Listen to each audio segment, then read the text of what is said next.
Good morning, everyone.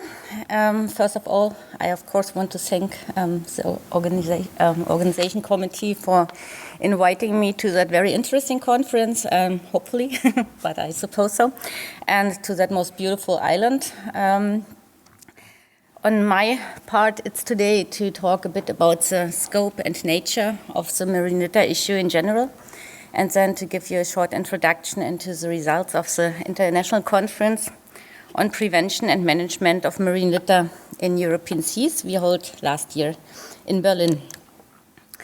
Of course, marine litter is deeply rooted in our production and consumption patterns.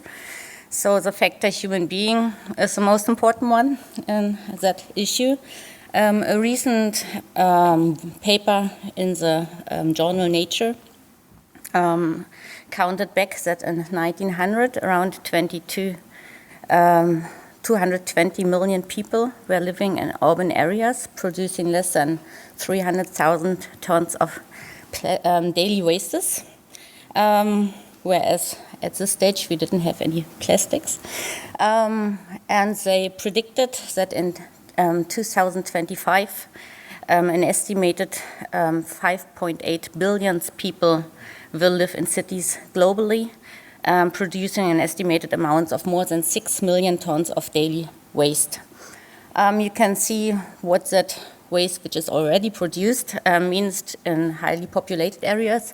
On the right-hand side, you see the river Citarum, which flows through Jakarta in Indonesia, where the river is used as a waste bin in itself. But you can find plastic waste, especially everywhere in the world. The other picture shows you a little seabird at the St. Brendan Islands in the Indian Oceans. This is an inhabited island, and you can see that oily cans coming probably from shipping there as well. If we try to define marine litter, it's defined as any solid material which is discarded by intention or lost into the marine environment. So all materials such as glass, metal, and others fall under that definition. But what worries us most is, of course, plastics, because we find it in the highest percentages. So these are here data from the OSPA beach litter monitoring for the Northeast Atlantic, showing us that 3/4 of all litter items found consist of plastics. That goes up to 83% for the Mediterranean, and also in the Baltic Sea, most of items with 55% consist of plastics. The big problem with that, which is also the very high advantage, but for the marine environment, it's a big failure. It's the degradation times of plastics. If you look at a single-used plastic bag, it takes up to 20 years to decompose. That goes up to 600 years for a monofilament fishing line like nylon, which takes up to 600 years. A plastic bottle needs 450 years. Of course, that's all just estimations, as we just started to produce plastics in the 1950s.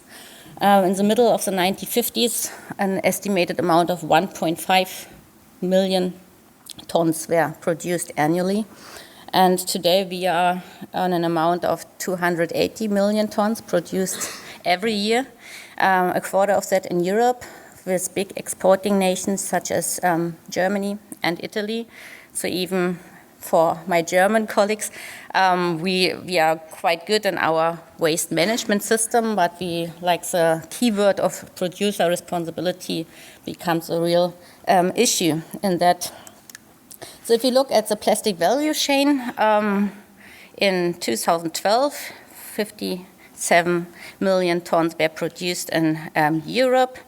They then went into export or were consumed national-wise, and through the consumer demand, 25.2 million tons of plastic waste were produced. 60% around are going into energy recovery or recycling, and the other 40% are disposed, mainly on landfills or ending up somehow else in the environment, also the marine environment.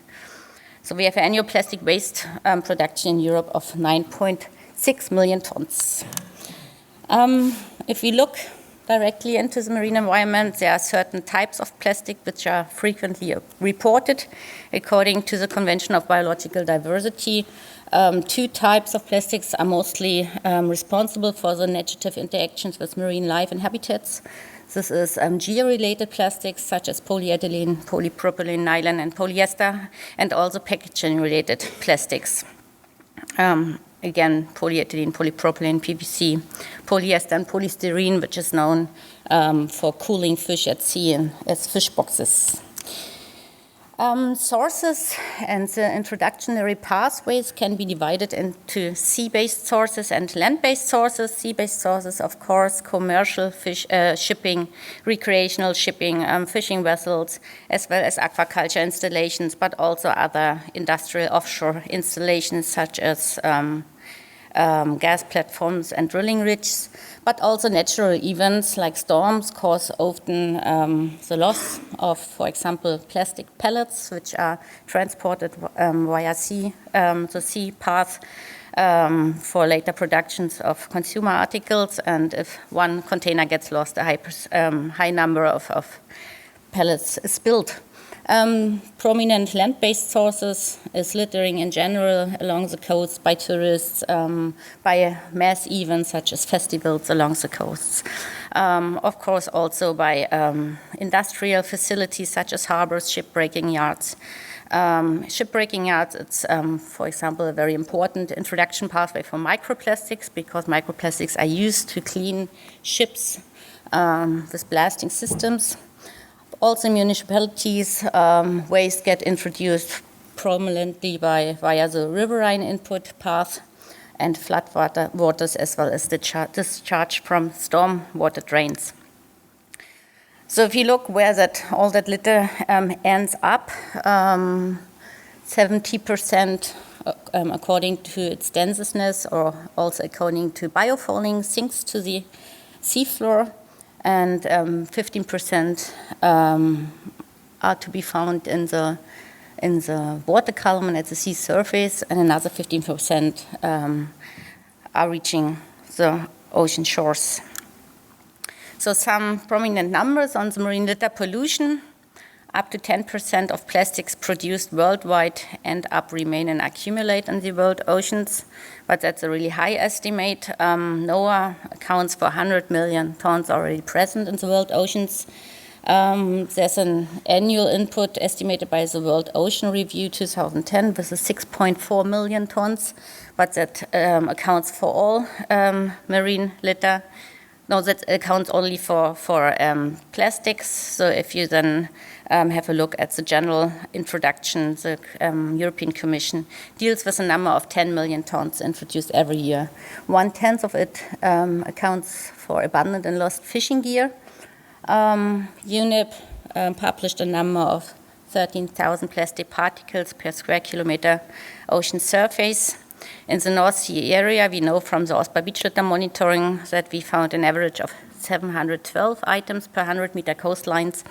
And for the Mediterranean, we have a number of around 250 million particles floating on the sea surface and in the upper water column. As I said, a big issue are the remains of fishing gear. There was a big study funded by the European Commission which came up with numbers of nets lost in certain European fisheries. And I want to point out at the very bottom of that table that is a deep water net fisheries on sharks and monkfish in the Northeast Atlantic, where an estimated length of 1,254 kilometers of nets are lost every year, which accounts for a number of around 25,000 nets. Of course, that has severe ecological impacts. The ingestion of marine litter is known for 43% of all cetaceans, all sea turtles, around a third of seabirds, and many fish and invertebrates. Entanglement is frequently reported for 136 marine species. Marine litter is also known to transport non-endemic species and new habitats beyond invasive species and also algae with toxic blooms. Another impact is a hardening of benthic substrate and smoothing of benthic symbiotic communities. And as you all probably know, in the last year we had a massive new amount of study coming on. So the CBD accounted for a 40% increase of evidence on that, whereas 76% of the interactions relate to plastics. One example is a northern fulmar, a seabird which is solely feeding out at sea. It's a small relative of the albatross. It has colonies, for example, in Iceland, but also we have one colony at Helgoland in Germany. And in the North Sea, more than 95% of dead found birds have plastic in their stomachs. In average, 31 pieces, which accounts for 0.3 grams. If you look at new data from Iceland, also around 80% of the birds have plastics in their stomach, an average 0.15 gram. There's a so-called ECOQO, ecological quality objective for the North Sea, or for the Northeast Atlantic, saying that less than 10 birds are allowed to have more than 0.1 gram in their stomach. That's the so-called good status. And that's only reached in the Canadian Arctic, where still 40% have plastics in their stomach, but less than 0.1 gram. So the highest amounts are found in the English Channel area and in the Skagerrak, and that's what you can see here on that slide. That's 0.6 gram, and that's, if that would be scaled to human size, you would have like, that amount of waste in your stomach, which of course you can imagine cause a false sense of saturation a lot of times.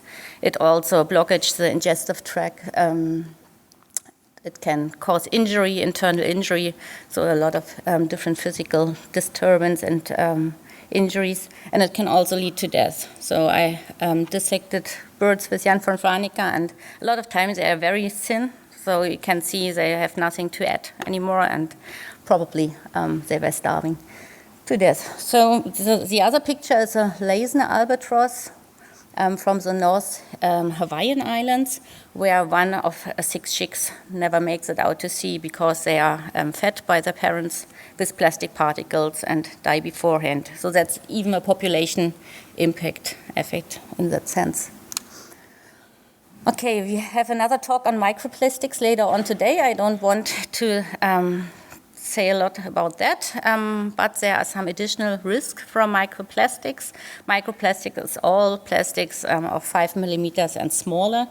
Many polymers are known to be inert, but of course mechanical injuries in the digestive tracts remain an issue, although with the smaller particles and smaller organisms. Of course, there are chemicals which can leach out also products which are not really binded in the polymer matrix and can also then get into the organisms feeding those items. And there's another issue that persistent organic pollutants are known to absorb in high accumulations on the surface of microplastics and can therefore potentially also be ingested by marine organisms. There's a quite new study on fish which has been in the laboratory fed with plastic particles which were found in a harbor and which already had absorbed quite a high level of organic pollutants, and these fish showed indices of liver inflammations. So, but that's all very early and very first evidences, and we need to get a lot of more research into these chemical effects, I think. There are also a lot of findings already now in freshwater systems, like the one by Ericsson in 2013, where in the Great Lakes an average of 43,000 microplastics were found per square kilometer. A new study even show a high pollution with microplastics in a large remote mountain lake. Moore et al. Found an introduction of 2 billion plastics particles in the Los Angeles basin in 3 days from 2 river mouths. And there's also a quite recent study on the Danube River, where an average 317 plastic particles were found, but only 275 fish larvae per 1,000 cubic meters, which means a daily input of 4.2 tons plastics into the Black Sea. But the plastic industry claims that that was an accident. I haven't seen any evidence for that, so that needs to be clarified. So since 2008, we have a quite powerful tool in hand to combat that issue. Marine litter and plastics are for the first time really enshrined in law in the Marine Strategy Framework Directive, which was translated into national law in 2010. In 2012, we had to carry out the initial assessments and come up with a description of the status of our seas, come up with how we think good environmental status should be described for the 11 descriptors listed in the Annex 1. The 11 descriptors are for the most pressure factors like eutrophication, pollution, non-invasive species, and invasive species, of course, and others, fisheries, and but also marine litter and underwater noise, which are the two new indicators and two new descriptors which haven't been dealt before. Right now, we are developing the monitoring programs. And upcoming is the most important step, which is implementation of our national programs of measures. I think I have to speed up a bit. The descriptor 10 tells you that marine litter does not cause harm to the coastal and marine environment, which is not a very quantitative description, but we hope that will be much more quantified within the next assessment cycle, so that that directive will be reassessed every 6 years. And what the Commission's decisions of 2010 tells us, we have to look into litter at the shore, at the sea surface, in the water column, at the sea bottom. Also, we have to look into the amounts and trends of microparticles, as well as litter ingested by marine animals. Of course, there are other impacts which need to be covered and addressed within the next assessment cycle, but that's where the thing started off with. There's a task group, it was called task group, now it's a technical group in place, set up by the European Commission, which I co-chair together with the Joint Research Center and François Gargani from the IFREMER. A lot of persons might know him. So we tried to come up in the last 3 years with recommendations how to proper monitor marine litter on harmonized protocols, harmonized methodologies. And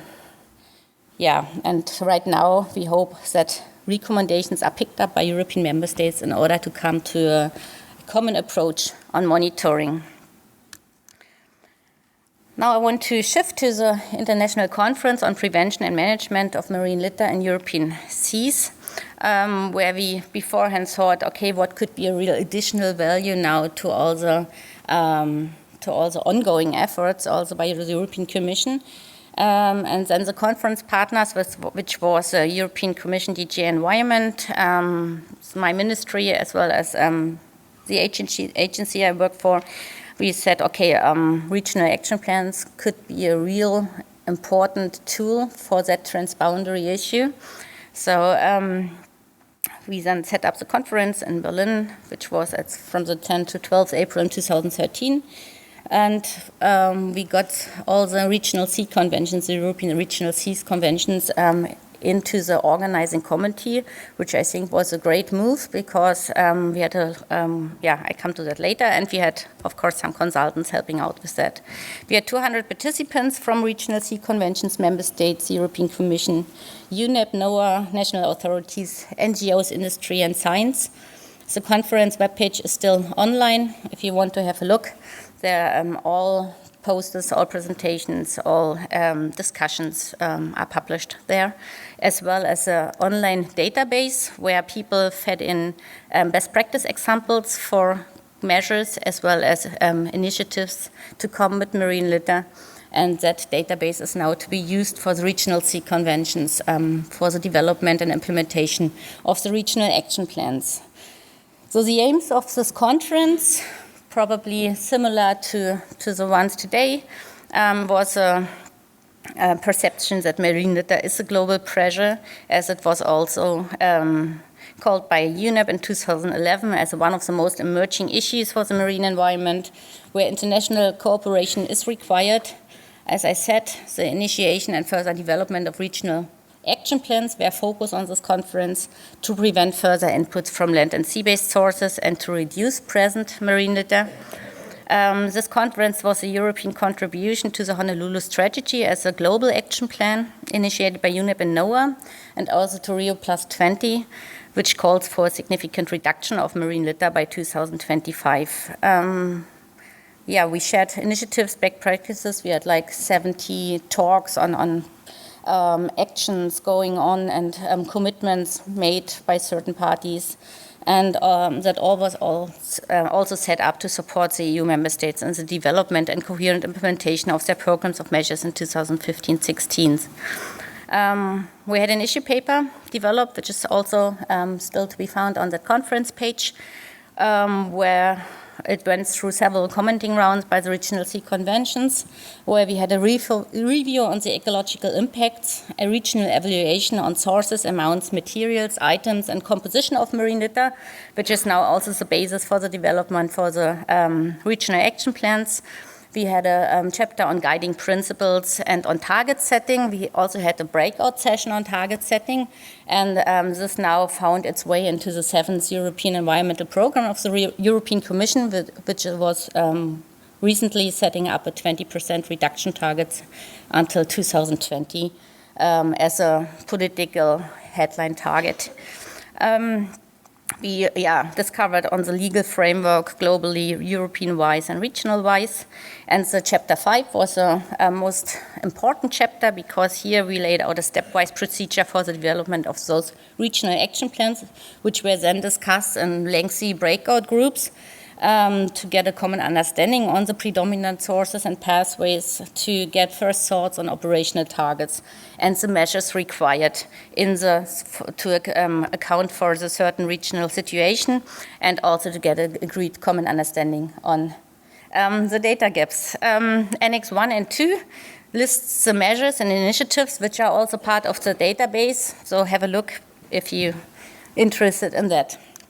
I just took here the example of the OSPA breakout group because at the next talk we hear about the OSPA REP, which we were successful to develop already. So most of the measures which were discussed dealt with prevention, which is of course the key to tackle marine litter. So for the OSPA area, it was thought that improved waste management, phasing out of landfilling will be a key measure. The ban tax on single-use bags was considered to be important, which these taxes then going into environmental funds.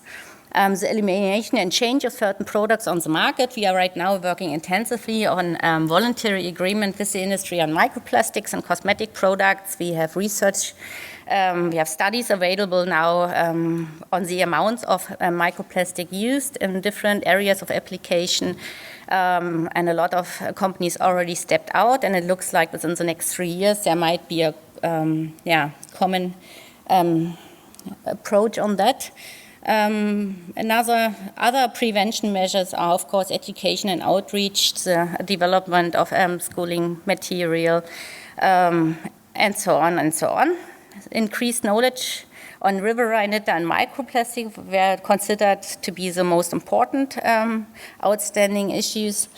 We had then some measures on law and enforcement, like an approach on a harmonized fee system for the port reception facility, which is right now in the revision process. So we hope that we can influence with that joint OSPA approach the review of the European Commission to get a compulsory implementation of a no special fee system or something similar in place. Enforcement and control, of course, of international legislation. We have a lot of things in place under the IMO, under third parties, which need to be enforced out at sea and controlled. And for removal, the existing fishing for litter initiative was considered to be enlarged. It should also address the participating harbors, and that is now part of the plan, but we come to that later. So very shortly, Of course, the goals are clear: prevent and reduce, remove existing litter, enhance knowledge and awareness. And of course, a big issue is the cooperation with other relevant organizations. We will soon have the second workshop for the development of the REP for the HELCOM area. And back to that, the regional sea conventions will join and see which measures can be combined. As we heard, the OSPA REP is already adopted as an agreement this year in Cascais, Portugal. We have some common indicators set up for under OSPA for beach litter, seafloor, and fulma monitoring. HELCOM sets the approach in its ministerial declaration in 2013 to have a REP in place in 2015. It looks like we will hopefully meet that target. And there are common indicator development under the core set 2 right now for beach litter, seafloor, and microplastics in the water column. Medpol has already adopted a regional action plan on marine litter in December 2013 under the land-based sources protocol, and the Black Sea Commission is still considering how to use. Okay, I don't want to go through the message of Berlin, which reclaims a lot of measures and points which are really necessary to be taken. And a lot of things like the headline targets and the action plans are already in work and ongoing. So a lot of these points are already addressed. And yeah, if you're interested, look at the conference page where you also find the message of Berlin, which was commented and in the end agreed by the participants of that conference. And with that, I thank you a lot for your attention and look forward to an interesting day. Thank you.